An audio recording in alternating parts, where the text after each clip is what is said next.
Paano ko ma-verify ang pag-ibig contributions ko if may remittance si employer? At ano ang requirements para ma-claim ko mga benefits nito? Answer, visit Pag-ibig branch and proceed to PACD or Public Assistance and Complaint Desk po. Yes, sir and ma'am. Yan po ang gawin ninyo. Masilip po yung record ninyo if may remittance si employer. Actually, pwede ka makahingi ng printout ng ESAB ninyo. Simple said, yung statement of account ninyo or employee statement of account value. Yan po ang ESAB.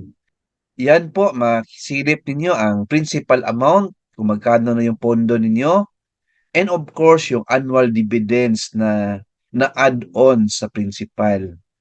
Yan, makita nyo po yan. If mag-loan kayo, simply times 80% lang sa total accumulated value. Option 2, if may virtual account na kayo, Pag-ibig virtual account, yan, ma-view po ninyo yung pondo ninyo, contributions, remittance ni employer. Pero viewing only sa Pag-ibig virtual branch, I believe wala pong print out. Hindi kayo makaprint. Unlike sa branch, pwede kayo makahingi ng print out. Yan po ang sagot sa first question natin. Sagot sa second question, ano ang requirements para ma-claim po ang mga benefits? Number 1, valid ID.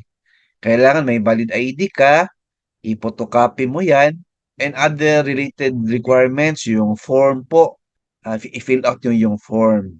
Ayan po, yan lang po ang basic requirements ni Pag-ibig para ma-claim po natin ang mga benefits natin as Pag-ibig member.